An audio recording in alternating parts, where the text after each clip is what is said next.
Ah voilà, bonjour et bienvenue à vous qui nous retrouvez en direct pour un nouveau numéro des rendez-vous de l'hypersensibilité de Ludivine et Juliette sur un thème aujourd'hui passionnant sur vraiment la notion de s'autoriser à être pleinement soi quand on est hypersensible, quand on a une grande hypersensibilité.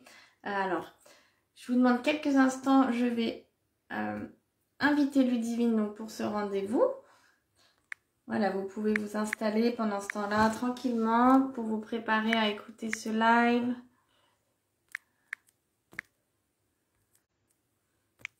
Hop là.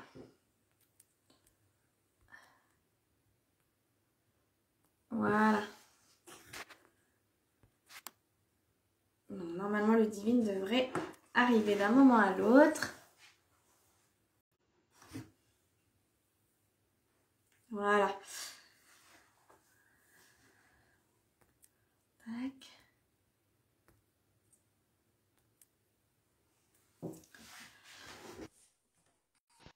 Voilà, j'espère que vous allez bien. Enfin, là, il est midi et demi. Que vous allez bien, que vous êtes en forme et en tout cas que vous êtes prêts à participer à ce nouvel échange. Voilà. Ah, voilà. Bonjour. Bonjour Ludivine. J'étais en train déjà d'échanger un peu avec les personnes qui pourraient déjà être en train de nous regarder ou qui pourraient nous regarder en replay. Voilà, donc bienvenue Ludivine dans ce nouveau rendez-vous. Merci Juliette. Donc j'ai déjà un peu présenté le thème pendant que j'étais en train de régler la partie technique. Hop là. Donc d'expliquer qu'on allait parler vraiment de cette notion. Aujourd'hui, c'est notre 4e rendez-vous de vraiment pouvoir s'autoriser à être soi, à pleinement qui l'on est pour de vrai dans son hypersensibilité, mais pas que forcément parce qu'on n'est pas qu'un être, on ne se définit pas que par notre hypersensibilité, mais voilà, de pouvoir s'autoriser en tout cas à être soi dans qui l'on est, son hypersensibilité, de comment ça peut nous mener à beaucoup plus de bien-être et de sérénité et de confiance quand on avance sur ce chemin. Voilà. Est-ce que du coup, j'en profite juste pour dire aux personnes si elles ont des questions. D'ailleurs, même si c'est en replay, hein, que vous pouvez nous les poser directement sous la vidéo. On y répondra à la fin. Et puis, si jamais c'était en replay, eh ben, on prendra le temps d'y répondre ensuite. Voilà, installez-vous confortablement pour ce rendez-vous. Et puis, je ne sais pas si Ludivine, est-ce que toi, tu veux déjà... qu'est-ce que t'évoques ce thème, si tu veux... si tu as envie de rebondir sur le thème ou, Carrément. Alors moi, ce que ça m'évoque, ce thème, c'est de réapprendre à être soi-même. Parce que depuis qu'on est petit, au début dans le chemin de vie, on est nous-mêmes en tant qu'enfant. Et puis, avec la réaction de notre entourage, notre famille, on va apprendre qu'il ne faut pas se comporter comme ça parce que quand je dis ça ou quand je parle trop fort, maman, elle me dit des réflexions. Donc, en fait, petit à petit, c'est comme si on a une lumière intérieure au début de la vie parce qu'on est nous-mêmes en tant que bébé. Et qu'en fait, les réactions de notre famille, de notre entourage, va faire que on va amoindrir cette lumière intérieure en adoptant des comportements qui parfois ne sont pas forcément des comportements qui sont les nôtres, mais qu'on a appris pour être aimé. Et donc c'est tout un chemin en fait, une fois qu'on est adulte, de se reconnecter à sa lumière intérieure et d'oser dire sa propre vérité, qui n'est pas facile à assumer. Voilà. En fait, de dire que parfois on a envie de dire non, on n'a pas toujours envie de dire oui. Et surtout, on a appris, à force de répétition, à avoir, on appelle ça les drivers, c'est-à-dire sois gentil, sois fort, sois parfaite, dépêche-toi. Et donc tout ça, ça nous apprend par répétition à adopter des attitudes intérieures et des comportements qui sont pas, en fait, c'est pas nous. C'est juste que on répond à des demandes extérieures et on a intériorisé ça. Et donc au final, Moi, en tout cas, c'est ce qui m'est arrivé et comme pas mal de personnes, je pense. Pendant des années, j'ai eu des attitudes et des comportements pour me faire aimer des autres ou pour ne pas créer du conflit parce que j'avais peur du conflit. Alors qu'en fait, au final, je disais pas ce qui était vivant en moi à ce moment-là. Donc, par exemple, toutes les fois où je me suis pas exprimée pour ne pas créer de conflit en disant vraiment ce que je pensais à la personne en face, mais en étant gentil et en faisant en sorte que l'autre se sente bien. Et ça s'est retrouvé à la fois dans mon milieu personnel avec mes proches, mais aussi dans mon milieu professionnel. Où dans mon milieu professionnel, j'acceptais tout le temps le travail parce que j'avais l'impression que si j'étais une grosse bosseuse, les gens allaient m'apprécier. Donc, j'étais quasiment en burn-in au bout de 4 ans d'activité dans mon entreprise, enfin dans l'entreprise pour laquelle je travaillais. Et à force de tout le temps prendre le travail, les missions, de tout le temps ne pas me relier à ma vulnérabilité, soit forte. Et donc, à chaque fois, je voulais montrer que j'étais capable, que je pouvais faire plus, que je voulais pas montrer ma faiblesse. Donc, dès que j'avais ce sentiment de fatigue qui s'est installé, je voulais pas le montrer. Et j'étais vraiment en réaction et j'étais dans des attitudes qui n'étaient pas honnêtes avec moi-même, en fait. Après, je ne dis pas que c'est facile parce qu'en entreprise, on ne peut pas vraiment se montrer. Enfin, c'est difficile de se montrer sous son vrai jour parce qu'on nous apprend aussi à bien vivre ensemble. Bien vivre ensemble, ça veut dire aussi faire des efforts. Mais je pense qu'il y a une juste limite à trouver entre être complètement authentique dans tous les domaines de notre vie et être soi-même le plus souvent possible pour rayonner ce qui est vivant pour soi à l'instant T. Mhm. Ouais, merci Ludivine là, pour ce que tu amènes en introduction et ça me soulève plein de choses sur lesquelles j'ai envie de rebondir ou d'approfondir et aussi de le relier du coup aussi à des personnes, ou vraiment aux personnes hypersensibles ou qui ont une hypersensibilité. Donc hypersensible aussi, quand je parle de ce thème, c'est aussi de mon histoire, puis aussi de toutes les personnes que j'accompagne qui sont très concernées par l'hypersensibilité. Et c'est vrai que il y a quelque chose que j'observe beaucoup, c'est qu'effectivement, et tu le nommais déjà, quand on est hypersensible, alors c'est sûr que quand pour moi, on porte vraiment une grande étincelle de vie à l'intérieur de soi, quelque chose de très vivant, quelque chose de très pur, quelque chose de très, ouais, de très vivant, quelque chose Et en fait, ce qu'il y a, c'est que très souvent, dans ce que j'observe et ce que j'ai observé de moi, c'est que c'est quelque chose qui va, de par la construction, c'est normal, l'être humain, à partir du moment où il vient au monde, et puis il se façonne malgré lui petit à petit par rapport à une éducation, par rapport à une famille, par rapport à des événements de vie qu'il va vivre, qui peuvent engendrer un traumatisme, par exemple, par rapport à la société. Donc, on ne va faire que se conformer pour essayer et c'est tout ça, c'est inconscient, hein, de rentrer dans une norme, dans un moule, d'être aimé, d'être accepté, comme tu disais. Il y a pour ne pas être rejeté, pour ne pas être. Et du coup, il y a toute l'hypersensible, alors tout le monde est concerné, mais je trouve que sur l'hypersensible, c'est encore plus fort parce qu'en plus, il s'en rend compte à un moment de sa vie. C'est souvent là où il y a beaucoup de symptômes et de mots qui apparaissent. Il va vraiment en venir à mettre une partie de lui de côté. Donc, c'est-à-dire que, et pour ne pas trop déranger avec tout son vécu intérieur, toutes ses émotions, tous ses ressentis, petit à petit, selon l'environnement dans lequel il évolue, il va mettre des choses de côté à l'intérieur de lui, il va, pour ne pas trop déranger, il va en venir à presque étouffer cette dimension très vivante et très authentique de lui, jusqu'à devenir peut-être un adulte qui fait que il va complètement se couper en fait de lui ou de cette dimension de lui. C'est comme si on en vient à se déconnecter de soi et c'est comme une dimension de soi ensuite qui est là. On ne peut pas se couper de sa nature profonde et ce que l'on est. Donc cette dimension, elle est bien là, cette dimension vivante qui a besoin de s'exprimer, qui a besoin de vivre des émotions, qui a besoin qu'on le comprenne, qui a besoin qu'on prenne du temps pour lui, qui a besoin qu'on le presse pas trop. Moi, je vois beaucoup de personnes hypersensibles qui arrivent et qui sont là dans beaucoup d'injonctions, qui sont dures avec eux-mêmes, qui sont dans des choses de s'obliger à toujours, à dépasser leurs limites, parce que tout ça, c'est des schémas qui sont ancrés, bien sûr, parce que soi-disant, il faudrait pas être trop sensible, il faudrait pas trop te déranger, il faudrait pas trop être ceci, et qu'il faudrait plutôt être quelqu'un qui avance, et il faudrait pas trop. Et tout ça, ça vient de nos conditionnements, de notre éducation.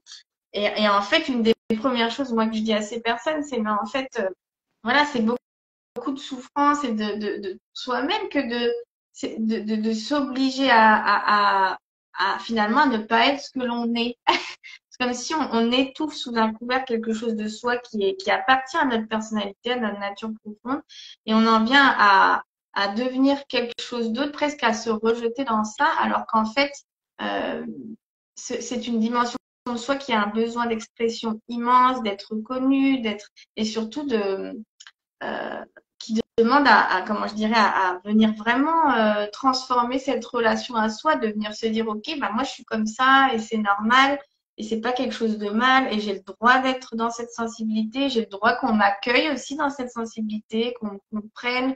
Je ne suis pas obligée de me conformer à être autre chose ou d'une autre manière si ça me fait du mal, parce que voilà. Donc c'est un peu voilà ça que je voulais sur ça que je voulais lancer un peu, voilà, rebondir. Parce que je l'observe beaucoup des personnes qui viennent, et moi, ça m'a concerné aussi énormément. Quand on est hypersensible, on a tellement de choses, un monde intérieur tellement riche, tellement de réactions, tellement d'émotions.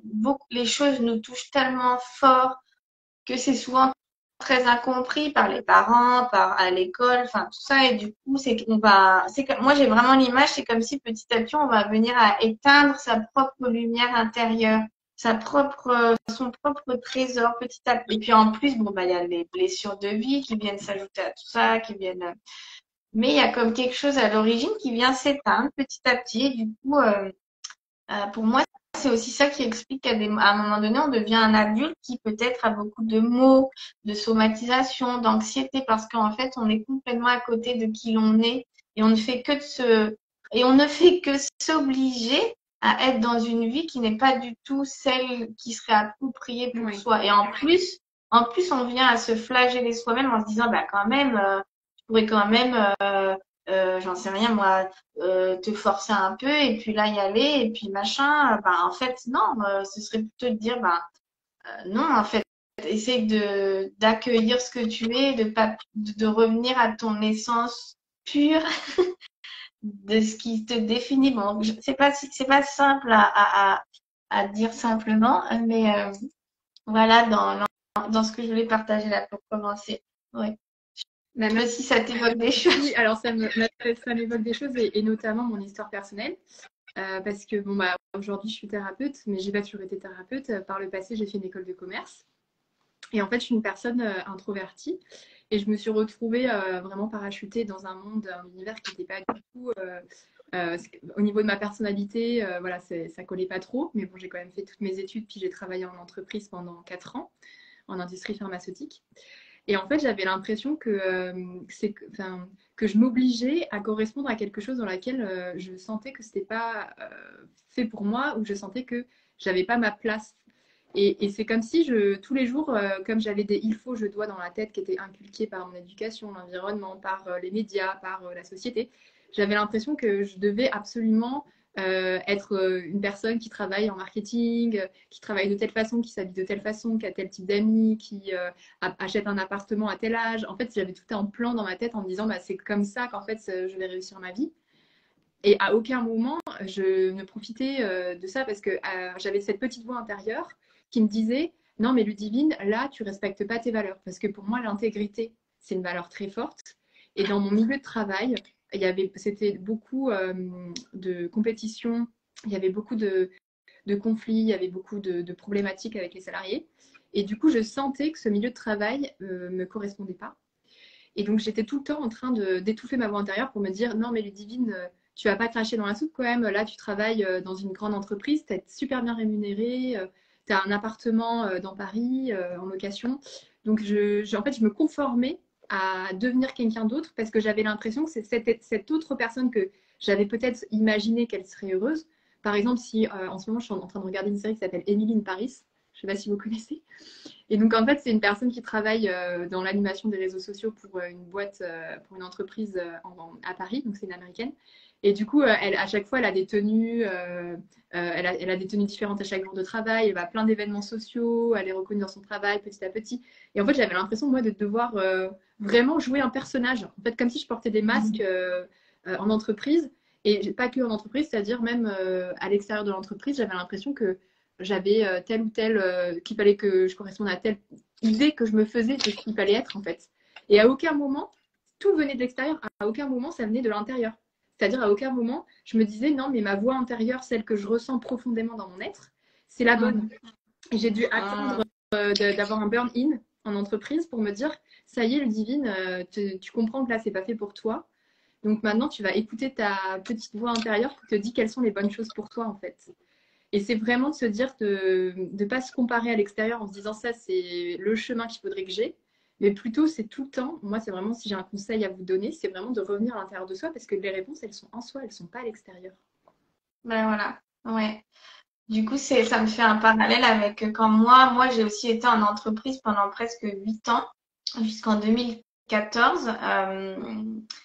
Et en fait, il y a eu comme vraiment un gros, enfin, à ce moment-là, il y a eu vraiment un gros déclic intérieur qui a dit, et là, je me suis mis vraiment à écouter ma voix intérieure parce qu'effectivement, ça faisait des années que je sentais bien qu'il y avait quelque chose où c'était pas aligné, où je prenais sur moi, où je me forçais, où j'avais beaucoup de mots déjà, mais de mots liés à mon histoire, mais aussi liés à mon hypersensibilité. Ça, je le comprends maintenant, dans le sens où tout ce qui est la surcharge sensorielle, tout ce qui est le fait de, tu vois, de vivre les choses très fort, de vouloir toujours donner des 10 000 fois plus que ce qu'on peut donner. Enfin, j'étais vraiment dans ce schéma-là. Et en fait, jusqu'au jour où je me suis vraiment mise effectivement à écouter. Bon, il a fallu un peu de temps, hein, mais cette voix intérieure, je l'entendais déjà depuis un moment qui me disait là, Juliette, c'est pas la bonne direction. Là, il y a quelque chose qui va pas. Là, parce que c'était tellement fort de l'intérieur. Et bon, bah, je pense que parfois on en passe par là à des seuils où on atteint des limites qui font que bon bah on n'a plus trop de choix. Moi, c'est un peu ce qui s'est passé. Et c'est vrai que bon là, j'ai fait un changement de vie radical. Enfin, j'ai tout arrêté et puis je suis partie vraiment dans ce processus intérieur. Mais tout ça pour dire que l'hypersensible, en plus, il a cette chance d'avoir un monde intérieur tellement riche.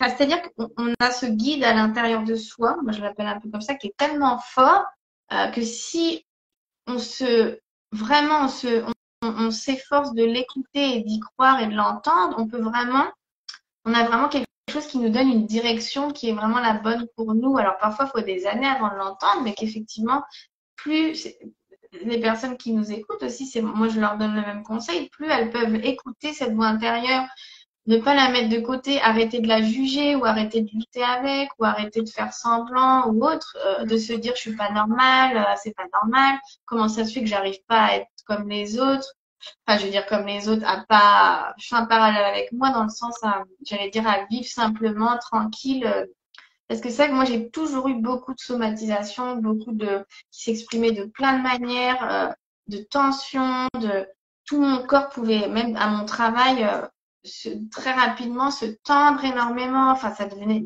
Et c'est vrai que parfois, à la fin, à me rendre à mon travail, ça devenait épuisant. C'était une lutte, en fait. Comment je tenais toute la journée avec tout ça. Et en plus, en faisant semblant, peut-être ça va parler à des personnes qui nous écoutent parce que j'ai eu quelqu'un qui m'a partagé ça il n'y a pas longtemps. C'est-à-dire que, alors je ne sais pas si c'est vraiment propre aux hypersensibles, hyper empathiques et tout ça, mais ou si c'est vraiment propre au parcours de chacun. Mais moi, j'avais tous ces mots, toutes ces sensations, c'était un feu d'artifice. Et en fait, je m'efforçais toute la journée de faire semblant, en fait, de les cacher, de faire comme si ça n'était pas là, parce qu'il fallait. Alors, je pense que ça, c'est vraiment dans la construction de mon histoire. Il y avait quelque chose en moi qui disait, il faut pas que la personne voit ce que tu viens, en fait, parce qu'il faut qu'elle croie que tu étais au top, que tu vas bien, qu'il y a. Et donc, il y a, à l'intérieur de moi, c'était un tsunami, et je m'efforçais tout le temps de faire genre tout va bien, tout va bien, il n'y a pas de problème, je suis en pleine, bah ouais, en plein. Alors qu'en fait, mon cœur, il battait parfois à 1000 à l'heure. Surtout au fil des années, ça s'est amplifié parce que bah là, mon corps me hurlait des messages. Donc à la fin, voilà, mon cœur s'emballait très vite. Ça se tendait partout dans ma nuque, dans les partout, enfin, jusqu'à vraiment des sensations de. C'est comme, bah, c'est comment je dirais, le stress aigu, hein, quand le stress il est chronique, puis qu'on en a déjà parlé dans un autre live, que dans l'hypersensibilité, il y a un trou plein, bah, il y a comme quelque chose, je sais pas comment mettre le mot, tu vois, mais je fais ce truc-là où c'est too much, quoi, donc la tension, elle devient extrême. Enfin bon, tout ça pour dire que je pense qu'il y a beaucoup d'hypersensibles qui prennent beaucoup sur eux, qui cachent beaucoup ce qu'ils vivent parce qu'ils ont l'impression que c'est pas bien, qu'ils sont pas assez forts, qu'ils sont pas assez solides, qu'ils sont pas normaux même. Et du coup, ils s'efforcent de montrer quelque chose où tout va super bien, alors qu'en fait, ce serait juste le moment de baisser la garde, de lâcher les armes et de placer la carapace, en fait, et de dire, enfin, déjà, de se dire de soi à soi, parce que c'est sûr qu'on va pas, voilà, l'idée, c'est pas d'aller dire à son travail, y a rien qui va, c'est pas ça. C'est de soi à soi, de se dire, OK, là, il y a quelque chose, je peux pas continuer comme ça. Comment moi, je rentre en lien avec moi, j'écoute ma petite voix et je me dis, il y a quelque chose qui est pas aligné, là, qui va pas, je peux pas continuer à me mettre comme ça je vais prendre un mot fort, hein, mais en insécurité, parce qu'en danger, parce que c'est-à-dire qu'à un moment donné, ça amène une telle insécurité, et c'est comme si on est presque en dissociation, parce qu'il y a une partie de soi qui est dans un tsunami intérieur, et une autre partie, celle qui se montre au public, enfin au public, aux gens, qui est en mode faut que je tienne, faut que je tienne, faut surtout pas qu'on voit que je suis en panique, qu'est-ce qu'on va dire, machin. Enfin, moi, c'était vraiment ça. Et j'osais même pas l'exprimer. Et ça, je sais que c'est lié à des choses dans ma construction avec mes parents, avec mon père, où j'osais vraiment pas exprimer ce que je ressentais. Il y avait quelque chose qui restait là. Enfin, voilà. Donc ça, c'est quelque chose d'important que je voulais dire que, en fait, c'est pas, il y a rien qui mérite que vous vous infligiez ou qu'on s'inflige ça indéfiniment parce que, évidemment que quand on est comme ça, on subit. Évidemment que quand on est comme ça, on ne va pas bien, c'est normal. Surtout quand c'est dans la durée. Au bout d'un moment, c'est quelque chose qui vient, ça crée du stress chronique, de l'angoisse chronique, enfin quelque chose. Et en général, c'est ça qui peut aussi mener à des épuisements, à des formes de burn-out ou même sans que ce soit un burn-out, enfin en tout cas, de pouvoir reconnaître que ce que l'on vit a de l'importance, que ça a une importance aussi, ça a un sens parce que dans notre hypersensibilité, ça veut dire qu'on a une manière de vivre les choses autrement. Et selon notre histoire aussi, ça a pu être, c'est là où j'aime beaucoup aider les personnes, exacerber les choses. C'est-à-dire si dans notre histoire, il y a eu des traumatismes, il y a eu des choses difficiles, faut entendre que l'hypersensibilité elle est encore plus forte, c'est-à-dire qu'il y a tout qui se mélange, donc c'est intenable en fait. Et donc vraiment, ça sert à rien de s'efforcer à vouloir tenir bon parce qu'on se fait beaucoup de mal. Et je rebondis sur le dernier live qu'on avait fait. On en vient, et moi c'est ce qui m'est arrivé, à avoir un système nerveux qui est complètement dérégulé, mais vraiment, c'est-à-dire qu'il y a dérégulé, c'est-à-dire qu'il n'y a plus rien qui se régule correctement. Et donc, il y a plein de mots MAUX et symptômes qui sont là, sans qu'on ne comprenne pourquoi. Le sommeil peut être perturbé, au niveau digestif aussi, il y a des angoisses, il y a des douleurs, il y a plein de choses qui se mélangent, on ne sait pas pourquoi, mais c'est parce qu'il y a quelque chose en soi qui n'arrive plus du tout à réguler les choses normalement.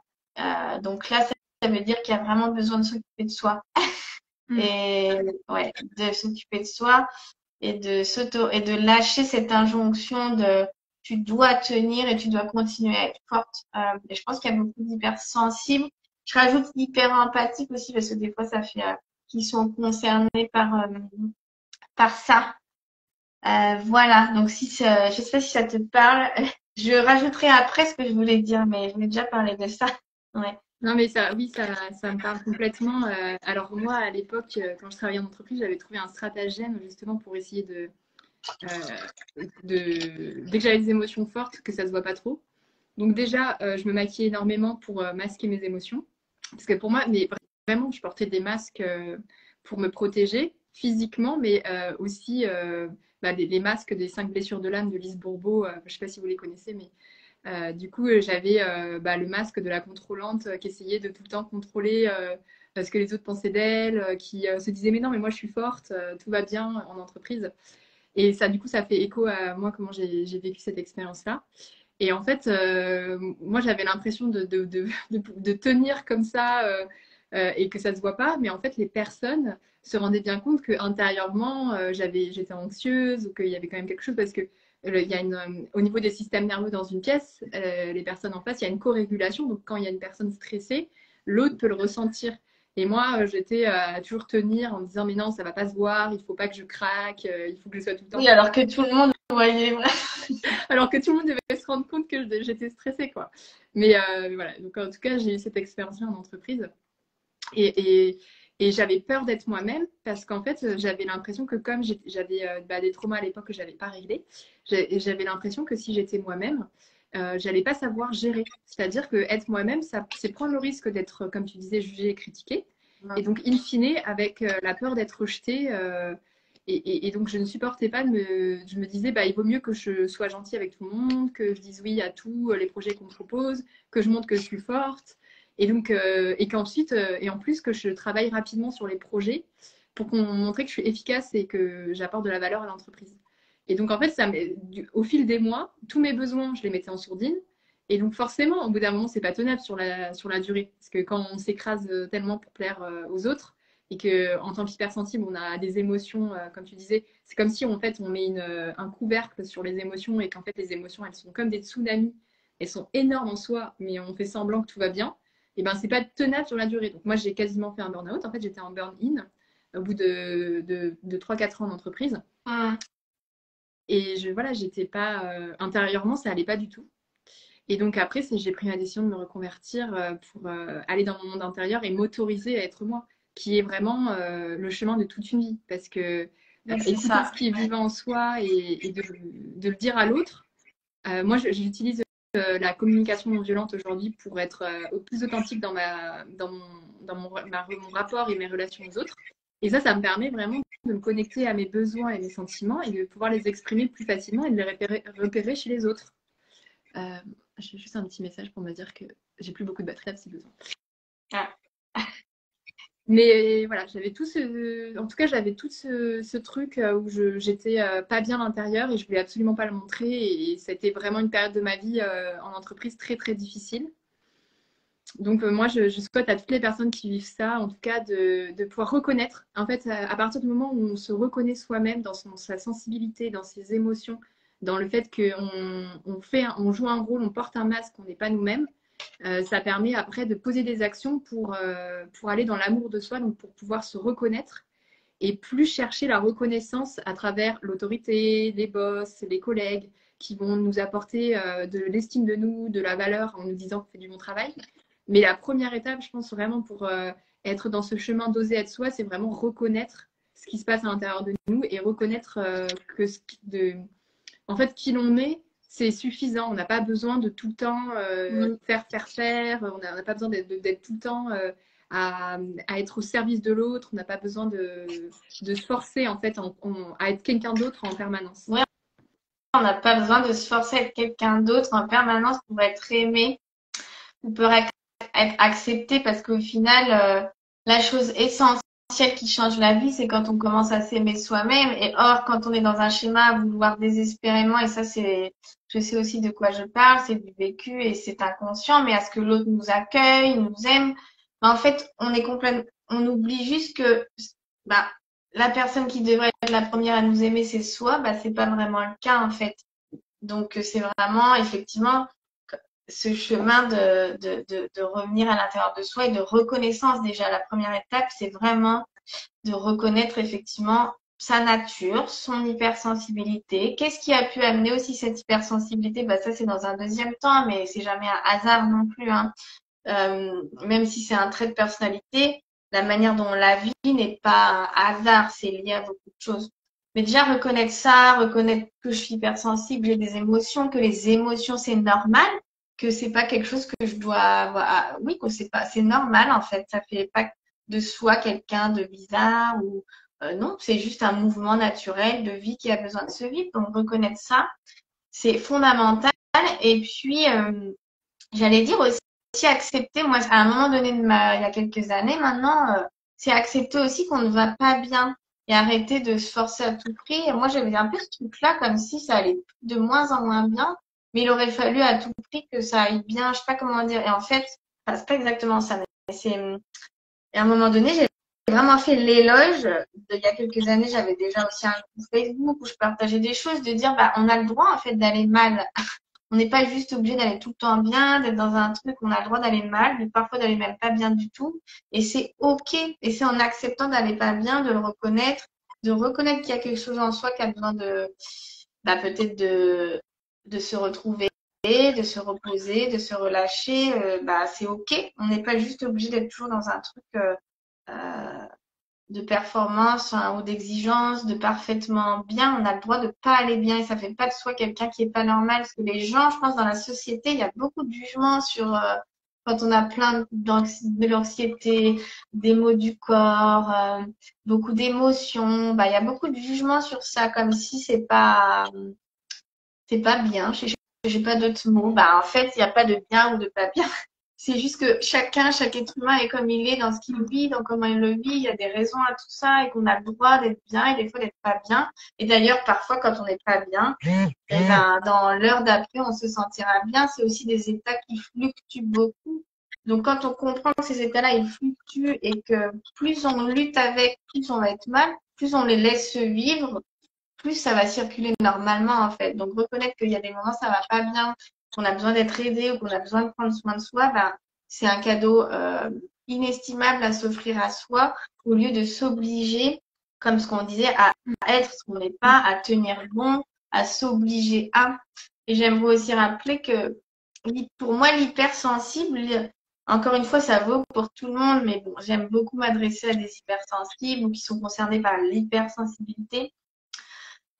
L'hypersensible, il a un besoin, mais je pense qu'il est immense d'amour, de douceur, de tendresse, d'écoute, d'empathie. C'est quelque chose qui est comme là, en plus, à l'intérieur de lui, de manière innée, même s'il ne s'en rend pas compte.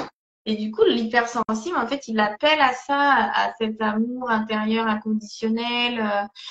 Et quand on a été dans des histoires, des schémas familiaux où il y a plutôt eu quelque chose d'assez rigide, ou d'assez dur, ou quand il y a eu des abus, ou quand il y a eu bon, plein de choses, du rejet ou que sais-je, bah, en fait, on en vient soi-même à devenir quelqu'un, on va se rejouer ça, donc on va être dur, on va se juger, on va se rejeter, s'auto-saboter, alors qu'en fait, la seule chose dont on a besoin dans notre essence profonde, c'est quelque chose de doux et d'amour et de tendresse, d'écoute, quelque chose où on prend, on se pose, où on est, euh, donc voilà, enfin, en tout cas, moi, c'est quelque chose qui a beaucoup marqué mon chemin. J'ai reconnecté il y a quelques années cette douceur en moi et je dis souvent aux personnes que j'accompagne, vous n'êtes pas que cette femme que vous pensez qui est dure, vous êtes, vous êtes habité de tellement de douceur et vous avez ce besoin intrinsèque. Bon, après, c'est l'enfant, bien sûr, à l'intérieur de soi, souvent aussi qui appelle à ça, mais je suis convaincue que hypersensible, il est par nature quelqu'un de, au fond de lui, de très gentil, de très doux et de très, ça veut pas dire, on peut être puissant et doux, les deux, voilà, ça veut pas dire qu'on est juste là comme un bisounours, mais il y a quelque chose de très puissant, de lumineux, mais aussi de très doux, je sais pas comment dire, d'authentiquement gentil. C'est pour ça qu'on est la proie aussi à des, je sais que ça va te parler, hein, mais à des abuseurs, des manipulateurs, des pervers ou narcissiques ou autres, parce qu'il y a ce fond-là. C'est quelque chose que j'observe, mais malheureusement, de notre histoire, c'est quelque chose dont on s'éloigne, dont on se coupe, c'est quelque chose qui va être étouffé, qui va être abîmé. Donc, c'est chemin de comprendre intrinsèquement qui on est et de pouvoir se le redonner à soi. Et on me demande souvent, mais on me demande comment ça se fait que je suis à fleur de peau dans mes émotions. Bah, ça, c'est vraiment le signe, l'hypersensibilité émotionnelle, qu'il y a un petit enfant à l'intérieur de soi qui appelle à retrouver ça, qui appelle à l'amour, à cette bienveillance, qu'il y a quelque chose qui a été tellement dur à l'intérieur.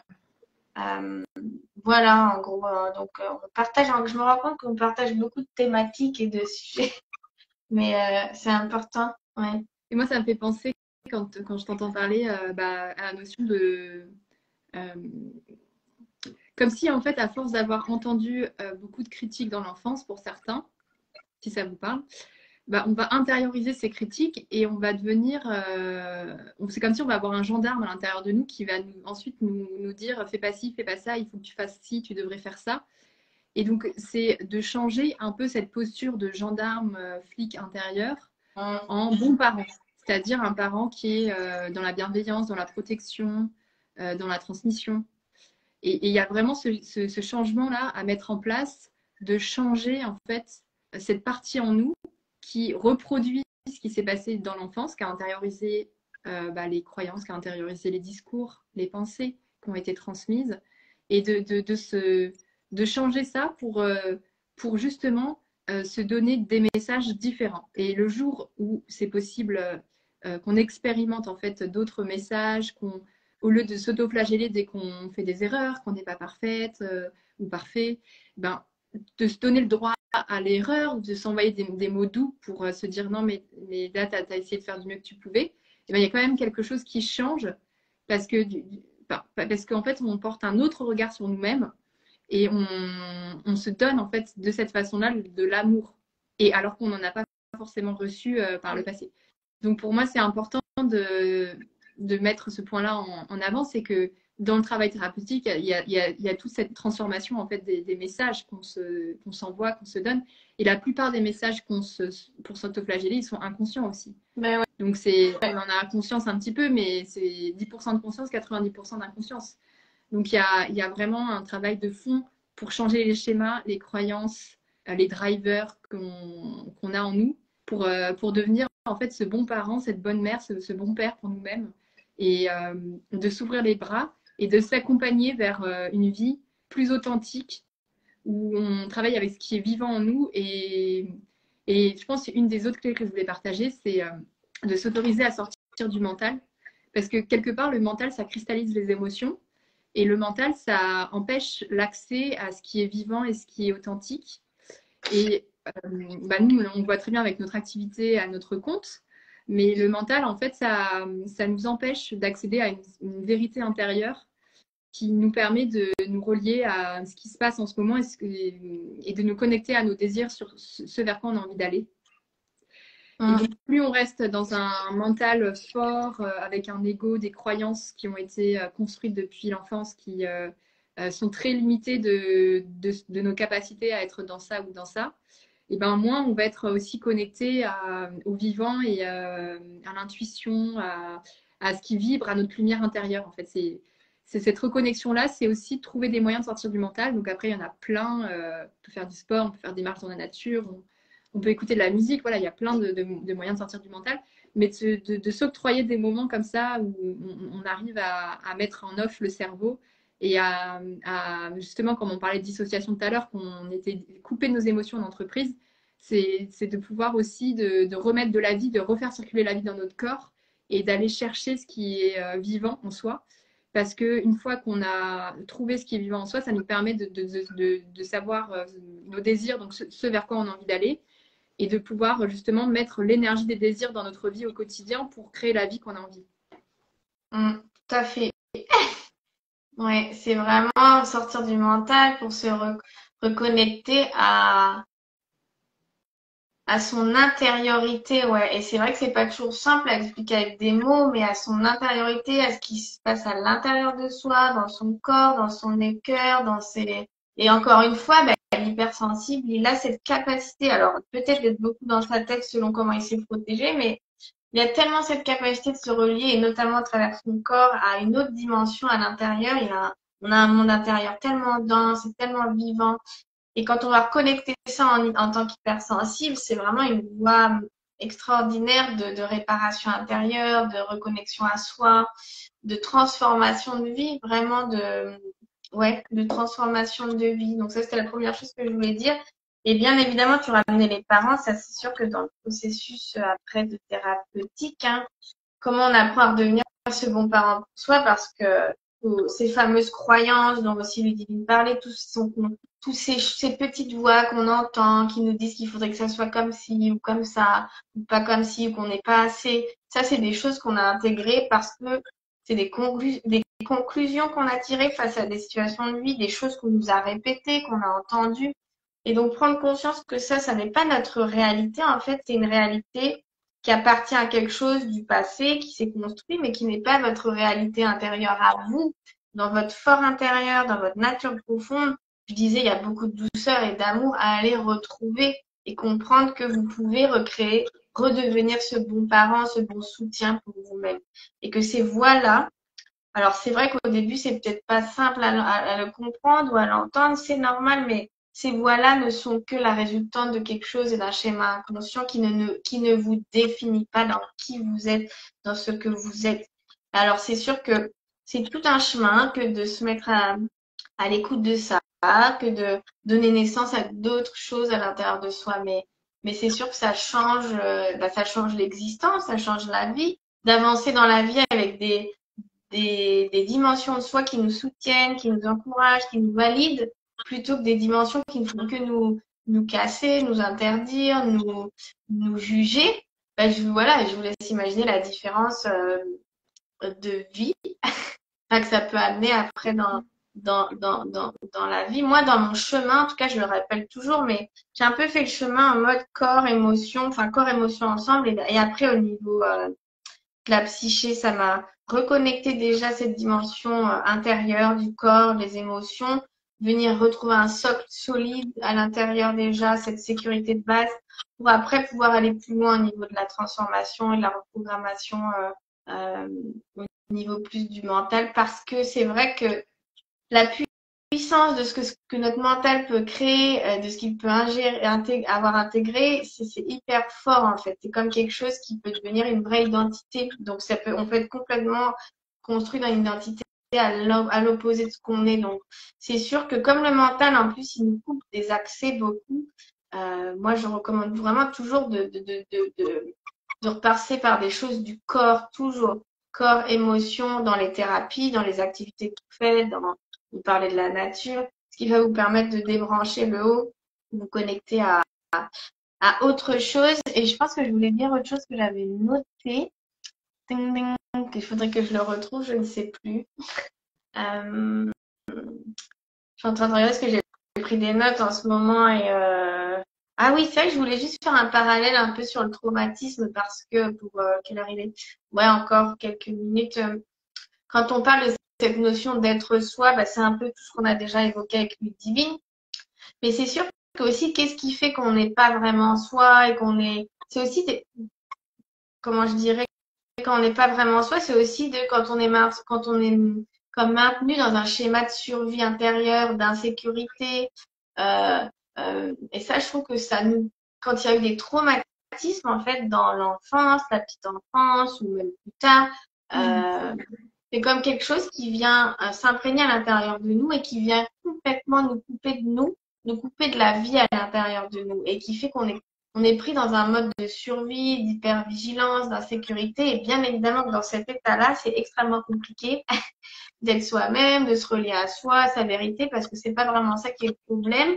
Le problème au niveau de notre système nerveux, ça va plutôt être de repérer où est le danger, comment y faire face. Donc on est vraiment à j'allais dire, des années-lumière encore dans notre système interne. Le traumatisme, vraiment, il y a un livre que j'aimais beaucoup, enfin que j'aime toujours, qui s'appelle Réveiller le tigre de Peter Levine, mais il y en a beaucoup sur le corps, le traumatisme, qui explique vraiment ce process. En fait, on est maintenu comme en apnée, hein, sous l'eau, en survie, et on est complètement déconnecté de qui l'on est, de soi, on est carrément à côté de soi-même.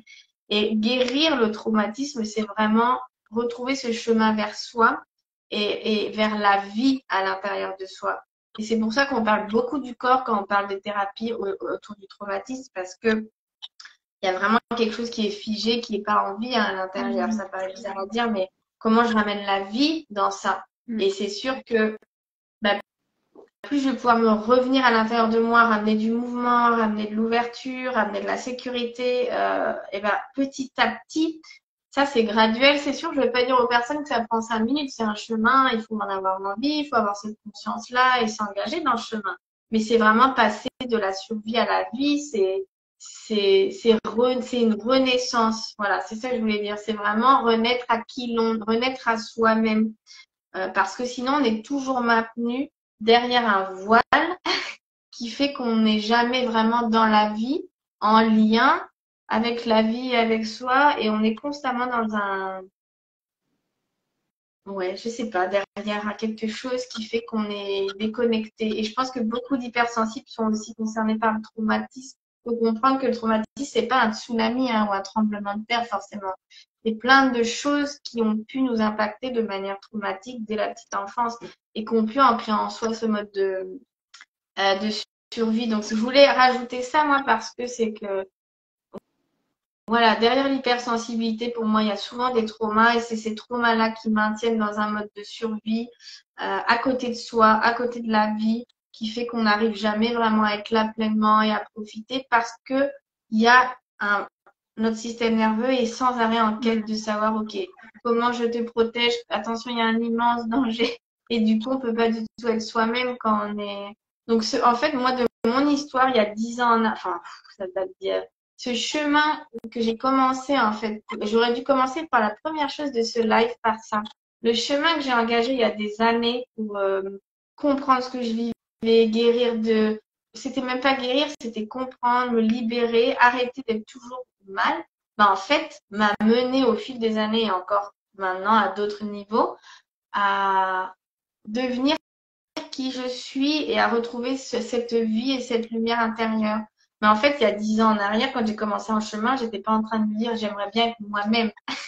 Mais en fait, et je pense que quand on chemine sur soi, on remarque que plus on enlève des couches, plus on se libère intérieurement, plus en fait on se retrouve soi et on libère la vie en soi et on renaît à soi-même quelque part.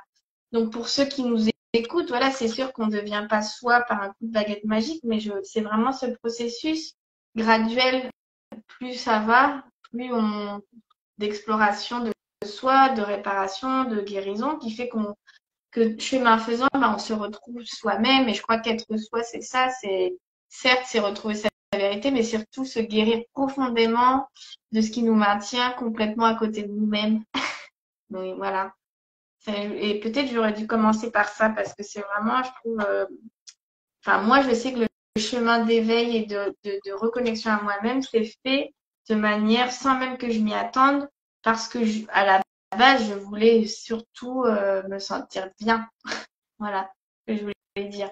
En tout cas, moi, ça me touche beaucoup ton message, Juliette. Quand je t'entends, ça vibre pas mal pour moi. Je suis assez d'accord de tout ce que tu as dit sur d'enlever des couches, de se reconnecter petit à petit à soi, que ça prend du temps, ça prend voilà, il y a un travail intérieur qui se met en place et il faut se laisser le temps vu que des fois comment dire, les maux du corps se sont installés dans le temps, donc il faut se laisser aussi du temps pour pouvoir aller mieux et c'est vraiment un travail qu'on entame pour soi et pour se reconnecter à l'amour en soi. Et il y a juste pour terminer de mon côté, j'ai un bouquin qui m'a beaucoup touchée aussi, qui s'appelle Le corps n'oublie rien de Bessel van der Kolk. Ah oui, ouais, et tout à fait, ouais. En fait, dedans, il donnait en fait, il expliquait que le corps avait ses mémoires et il donnait des exemples de thérapies que moi j'ai testées qui m'ont beaucoup aidé, comme le FT, le neurofeedback, le MDR pour les traumas. Et voilà, j'avais beaucoup aimé ce bouquin. Alors, il est un peu impressionnant parce qu'il est énorme, mais en tout cas, si vous avez un peu de temps pour lire en ce moment, comme il fait un peu froid le soir, on a envie de rester chez soi, n'hésitez pas à lire ce bouquin, je vous le recommande fortement. Ouais, bah, tu vois, pour terminer, ça me fait dire si on veut chacune recommander 2, 3 livres, déjà il y a celui-là, Le corps n'oublie rien. Je sais pas si y en a un autre que tu aimerais partager ou pas, mais Je réfléchis, je te laisse répondre toi. ouais. Je réfléchis et après je donnerai ma réponse.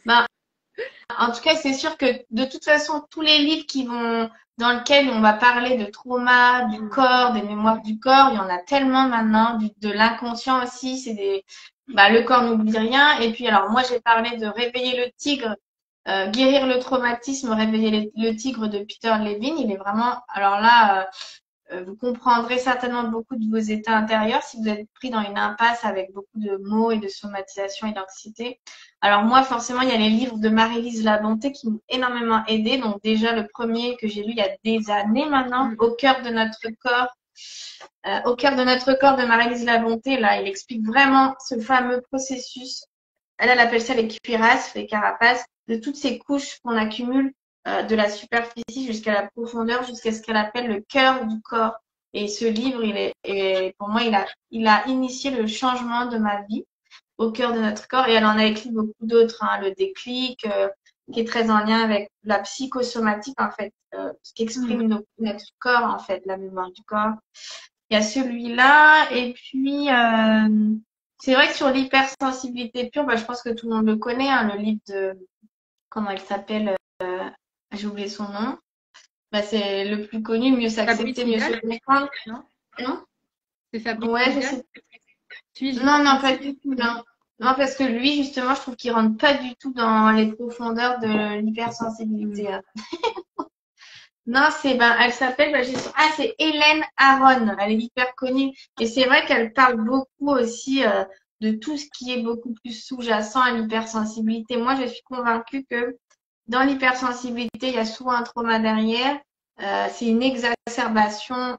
Qu'est-ce qui fait qu'on est devenu en hyper-contrôle? C'est parce que il s'est passé quelque chose à un moment donné. Donc, la clé pour tout hypersensible qui veut se guérir, c'est quand même d'aller chercher en lui qu'est-ce qui est sous-jacent à ça pour ensuite réveiller cette force de vie à l'intérieur qui était maintenue derrière un, je sais pas, un couvercle.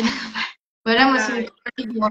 J'en ai lu beaucoup, beaucoup, beaucoup d'autres, mais c'est les trois qui me viennent. il y a un autre livre que j'ai lu, que j'ai relu récemment parce que j'ai fait une formation avec Gwenaëlle Percio. Donc ce livre s'appelle Guérir ses blessures d'attachement. Je pense que ça fera l'objet d'un autre live ensemble, Ouais. Juliette, sur les blessures d'attachement.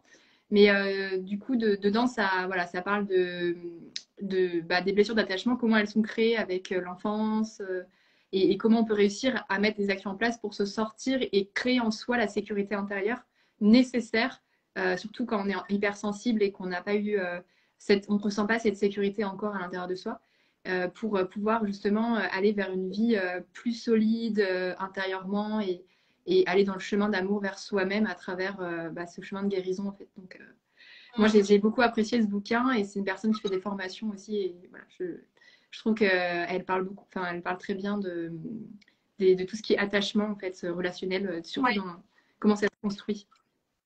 Bah, c'est ça, c'est que le lien d'attachement, ça c'est encore un autre sujet, mais c'est sûr qu'il y a un gros impact aussi dans notre lien de sécurité intérieure. Donc pour ça, c'est qu'il y a beaucoup d'étapes. Donc déjà, je pense que la première étape qu'on pourrait donner aux personnes, c'est de se reconnaître euh, dans qui elles, ouais, dans. Enfin, c'était juste parce que je me disais, tiens, on pourrait conclure avec quelque chose de hyper Mm. chacune quelque chose de fort parce que c'est sûr que tout ce qu'on a évoqué là, bah, c'est des choses qui prennent du temps, bien évidemment. On ne transforme pas tout ça en 5 minutes, voilà, avec une baguette magique. Donc concrètement, déjà le premier pas vers soi, c'est peut-être cette reconnaissance de ce que je suis, de cette hypersensibilité et de s'autoriser ça en fait, d'arrêter de lutter avec ça, de s'autoriser cette manière d'être aujourd'hui et qu'elle est OK. Elle n'a rien de bizarre. Ouais. Ouais. Moi, je viendrais rajouter, si vous pouvez tenir un journal de bord, commencer à prendre conscience, en fait, à la fin de la journée, de toutes les fois où vous vous êtes senti intérieurement pas aligné, vous avez senti que vous aviez soit des maux du corps, soit de l'anxiété, et d'essayer de mettre de la conscience sur ce qui se passe. Par exemple, est-ce que c'était parce que vous avez senti qu'il y avait un conflit avec un collègue, et du coup, enfin, d'essayer de, voilà, vous êtes activé peut-être par des choses extérieures à vous, et donc d'essayer de comprendre voilà, ce qui se passe. Et après, comme dit Juliette, c'est d'accepter, en fait, c'est aujourd'hui, j'en suis là, en fait, enfin, je ressens ça, je suis cette personne-là, donc plutôt que de me rejeter toute ma vie en me disant que je devrais pas être comme ci, je devrais pas faire ça, je devrais pas penser ça, je devrais pas me comporter comme ça, mon corps ne devrait pas me trahir comme ça, de se Ouais. dire, en fait, je vis ça Bah, aujourd'hui, maintenant, qu'est-ce que je fais? C'est vraiment, ok, je vais m'envoyer de l'amour et je vais faire en sorte de prendre ma vie en main et de trouver des solutions. voilà, ouais. Très belle manière de finir. Je suis comme ça et qu'est-ce que je décide avec moi-même? Est-ce que je décide que je peux changer les choses? Et si oui, c'est une graine après une autre chaque jour, mais c'est déjà de prendre cette décision, ouais, avec soi-même. Bon, bah écoute, merci Ludivine, c'était encore un bel échange. Merci à toi, Juliette. On peut te retrouver donc sur ce groupe Ah oui, ouais. d'hypersensibilité mots du corps et aussi te contacter, j'imagine, sur ton site internet. Ouais, ouais, on peut me retrouver donc là dans ce groupe Facebook. J'ai aussi un autre groupe Facebook, donc on peut me retrouver dans ces deux réseaux-là. Et puis j'ai mon site internet, donc www.juliette-fontaine.com. Et là, vous pouvez regarder un peu mon univers, les accompagnements que je propose. Il y a beaucoup de choses en mouvement en ce moment. Donc n'hésitez pas à me contacter si ça vous parle pour voir un peu bah, si ça vous parle de venir travailler à mes côtés, d'être accompagné, voilà, vous m'envoyez un message avec plaisir pour échanger sur tout ça. Voilà. Et toi, Ludivine? Moi, sur Facebook, Ludivine Moignot, donc Moigno. Vous pouvez me contacter par message, il n'y a pas de problème. Et après, sur mon site internet également, vous pouvez me contacter. J'ai mon adresse email, mon numéro de téléphone. Donc, avec grand plaisir, si vous avez des questions sur ce que vous traversez, en tout cas, j'aurai plaisir à vous répondre et à vous indiquer des solutions ou un début de solution pour vous aider à traverser cette période-là. Et puis, si vous avez envie d'aller plus loin, bien sûr, je propose des accompagnements dont on pourra parler.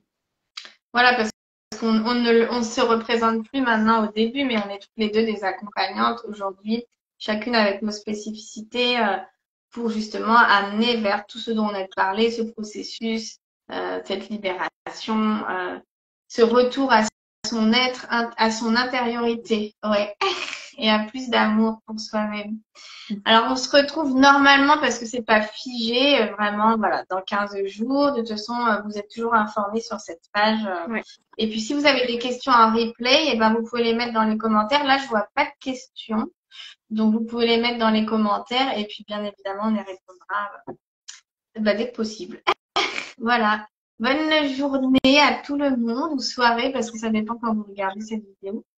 Et Bonne à journée. toi aussi, Et Ludivine. bonne soirée. Ouais. Ouais. Salut. À bientôt.